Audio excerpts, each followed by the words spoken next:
Welcome to Strip Cover Lit, where we squeeze the bigger picture of literature. I'm Adrian Ford, and we are here for another poetry discussion. A poetry discussion which will appear in two separate playlists here on the channel. Number one, obviously, being the poetry discussion playlist, but number two being the Rainier Maria Rilke playlist, a poet to whom I am still fairly new. So this is exciting for me. What could be more exciting than a new poet? The poem in question today is known as The Swan, translated by Stephen Mitchell. The poem itself reads as such: This laboring through what is still undone, as though legs bound we hobbled along the way, is like the awkward walking of the swan. And dying to let go, no longer feel the solid ground we stand on every day, is like anxious letting himself fall into waters which receive him gently, and which, as though with reverence and joy, draw back past him in streams on either side, while infinitely silent and aware in his full majesty, and evermore indifferent, he condescends to glide. So, this is a comparison between dying. Oh, I didn't get the D in dying. Laboring through what is still undone. Humans dying here are compared to a swan. Okay. Normally, what is it that we compare swans to in literature? What is their translation on the page? They are grace, they are purity, they are beauty, they are transformation. One of the less readily appreciable metaphors for the swan is transformation. And here, of course, in being associated with death, we have the swan being representative of the final transformation. We have that final transformation into waters, right? But do you notice anything else in this poem? It's all very right now. This laboring through what is still undone, as though legs bound we hobbled along the way, is like the awkward walking of the swan, and dying to let go, no longer feel the solid ground we stand on every day, is like anxious letting himself fall into waters which receive him gently, and which, as though with reverence and joy, draw back past him in streams on either side, while infinitely silent and aware in his full majesty, and evermore indifferent, he condescends to glide. This poem is very right now. This poem is not contemplative. This poem is almost simply an observation. It is almost simply an observational equation. The dying human is the swan. That's it. That's all we have. That's all we need, right? This simple one-for-one translation of what we have on the page, there's enough of a metaphor there with the swan and the transformation metaphor. There's enough there because the death is the final transformation, to say the human is like the swan while the human is dying. We're no longer on sturdy ground. We're in the water, etc., etc.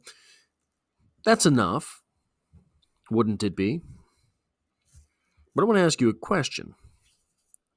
When you think of a swan, when you picture a swan in your mind, what does the picture look like? When you take the word swan, and in the back of your mind that your brain produces an image. Where is that swan? What does that swan look like? Swans can walk on water, or can walk on land. You're not envisioning a swan walking around. Swans can fly, certainly. Swans can fly, but neither is that what you're picturing, is it? Probably, when you think of a swan, you think of a swan in water. It's sort of the default position. It's sort of the natural state of swan. The poem here is commenting that humans, when dying, are like swans. And the dying part of it is like, we're not going to feel the solid earth beneath us anymore. It's like the swan finding himself in water.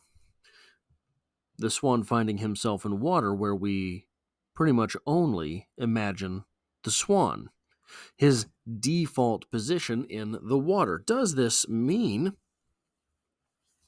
for human beings, dying is the default position? Does this mean that for human beings, if we are to imagine them, it is dying? Well, existentially, that is certainly the case, right? The moment you're born into a losing battle. The first breath you take is the first breath you take on the way to the last breath you'll take. Well, at least for you, I have no evidence that I'm going to die, so I'm kind of betting against it at this point. But if dying is our natural state, and that seems to at least be part of the commentary here from Rilke, does anything else matter? We see this sort of thing oftentimes in that era of literature, dying the good death. We get that in Hemingway. We get a bad death, perhaps, in The Great Gatsby. The way we die, does this reflect our life? Does this reflect on what it was that we were in life? As sure as you are listening to me now, you will die. Maybe not because of this video. Maybe so.